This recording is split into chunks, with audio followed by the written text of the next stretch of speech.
Jeno Kale Kaihura alabudde nti mu nnaku zino ezibulayo okusuula akalulu, poliisi egenda kubeera nkambwe nnyo ku abo bonna abamenya amateeka g'okulonda.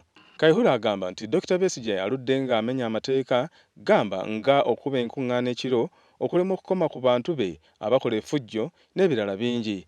Naye n'alabula nti kaakano katuuse mu kibuga Kampala ng'ate n'ennaku ebula mbale, poliisi tegenda kumusibira ku liiso wabula okugoberera etteeka gye ligamba. Kusinziira ku mateeka laali zikoma saa 12.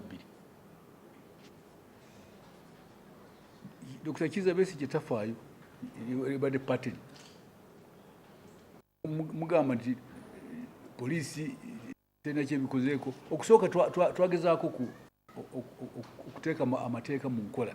Kaihura ayogedde ku Dr. Besigye gy'avudde ng'akuba enkuŋŋaana ze n'asanyalazza emirimu mu bitundu ebyo nga tafudde ku bantu abalala, n'ategeeza nti bino byonna bikyamu. Agenze asanyalaza ki enguudo n'ejjinja juzi simanyi nibagenda nibave nibajja abantu mu madistricts simanyi gawa nibabaleeta mu kibuga bakikola n'embala highway n'esanyalaza tafaayo newadde ambulance erina omulwadde eyagala kuyitawo tafaayo.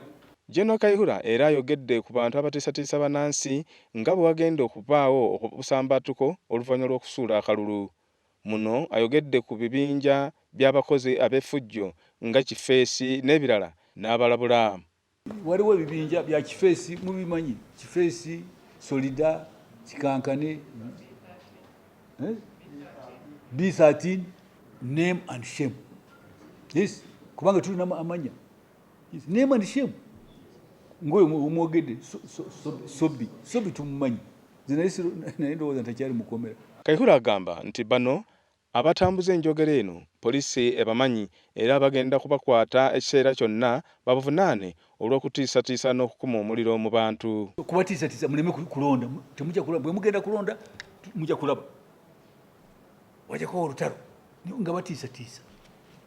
So ekyokusooka njagala ndabule abakikola tujja kubafuna bwe mutabivaako kubanga temulina nani right oba olukusa